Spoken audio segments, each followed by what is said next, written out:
Welcome to Festool TV. My name is Frank, and today I'd like to show you Festool's planers. Festool offers two types of planers.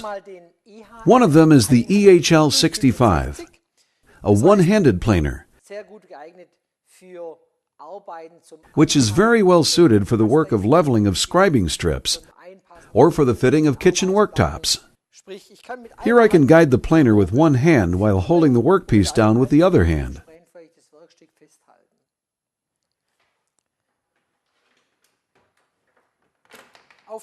The other type is the big planer, the HL850 model, featuring a large base plate. HL850 has the advantage that it can process rebates of unlimited depth. When I drive up the cover with my thumb, I'm able to access all rebates regardless of their depth.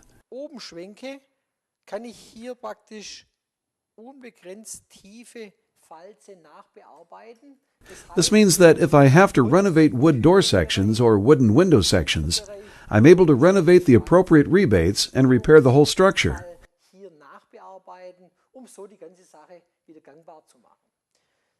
In practice, it works like this. I insert the planer here, push back the cover, and can now process the rebate.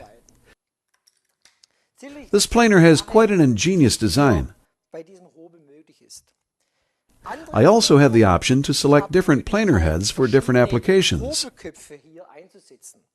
If you take a closer look at the planer head, you'll see that there's only one cutter on the cutter block, and it's in a slightly inclined position. This means that the cutters in Festool's planers are arranged at an angle to achieve a drawing cut.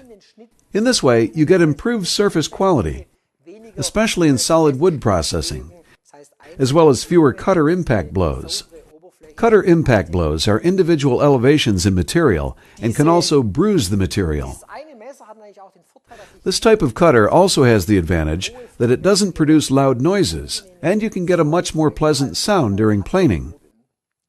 All you need to replace the planer head is an Allen wrench.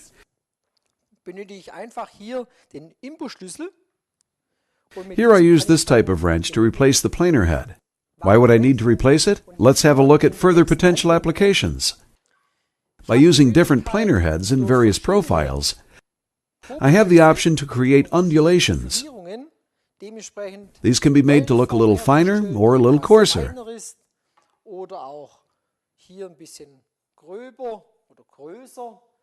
In addition, I can also attain a rustic effect. And it's even possible to create an axe-hewn look. And this is perfect, especially for renovation work on half-timbered houses. If old logs are used there, these can be processed additionally to achieve this rustic look.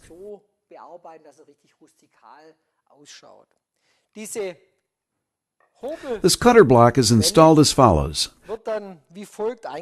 First, I release the spindle lock located in the rear section. Then I loosen the screw with the wrench.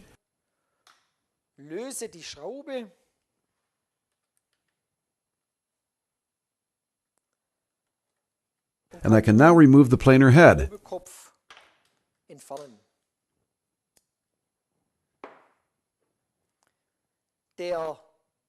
This rustic planer head is slightly undulated to achieve this axe-hewn effect.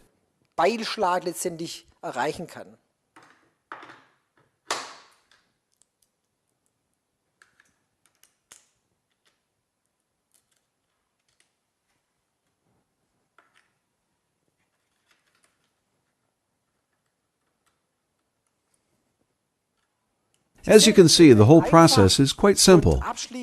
Finally, a small depth limiter is installed in the front section. It prevents me from increasing chip removal during work.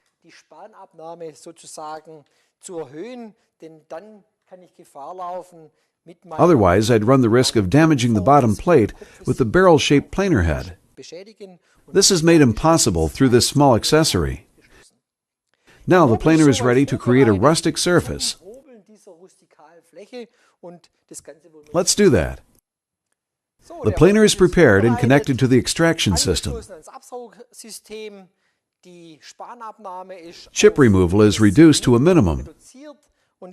Now I proceed to fold up the support leg in the rear part and start trimming or processing the material in small steps.